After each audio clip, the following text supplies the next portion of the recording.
sangat banyak, bahkan semakin banyak saya malu dengan diri saya sendiri, Ustaz.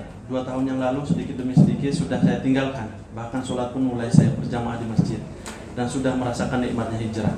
Tapi Ustaz, panggilan maksiat yang dulu pernah saya lakukan itu semakin kuat, bahkan selalu hadir dalam bayang-bayangan. Saya takut jika kemaksiatan yang pernah saya lakukan akan terulang kembali. Kira-kira amalan apa yang bisa saya lakukan, Ustaz? Masya Allah jamaah. Kullu bani Adam khata' wa khairul khata'in at-tawwabun. Kata Nabi SAW, semua anak Adam itu pelaku dosa. Sebagaimana bapaknya pernah melakukan kesalahan, semuanya melakukan kesalahan. Wa khairul khata'in, dan sebaik-baiknya orang yang melakukan kesalahan adalah yang bertobat. Sebagaimana Nabi Adam alaihissalam tobat kepada Allah kemudian menjadi orang yang dipilih sama Allah SWT, begitu pula dengan manusia yang lain. Apa yang perlu dilakukan sekarang ketika antum bertobat? Gambaran dosa masa lalu itu kadangkala hadir. Dan setan itu membayangkan, kalau bicara zina, jamaah, bicara zina, na'udzubillahi minaz zina, semoga Allah menyelamatkan kita dan anak keturunan kita dari zina. Digambarkan zina itu sesuatu yang nikmat oleh setan, padahal azab. Kenapa dikatakan azab? Orang yang melakukan perzinahan itu selalu ketakutan zinanya diketahuin orang. Dia ada perasaan takut, itu dosa. Maka apa yang perlu dilakukan ketika panggilan-panggilan untuk kemaksiatan itu datang? Banyak-banyak berlindung kepada Allah dari godaan setan yang terkutuk. Banyak-banyak membaca a'udzubillahi minasyaitonir rajim. Nabi SAW berdoa jamaah, Allahumma inni a'udzubika min syarri sam'i wa min syarri basari wa min syarri lisani wa min syarri qalbi wa min syarri mani.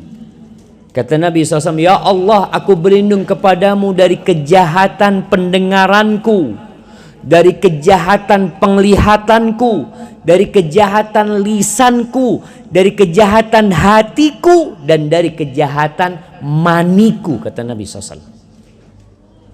Pendengaran itu ada baiknya, tapi ada negatifnya juga. Maka banyak berdoa tadi, mohon sama Allah Subhanahu wa taala. Kemudian ganti sohib. Orang yang hijrah ini perlu ganti sohib. Kenapa? Ketika dia sedang turun imannya, kalau temannya buruk, kembali dia berbuat dosa. Tapi kalau temannya baik, dia akan diselamatkan. Ingat yang membunuh 100 orang.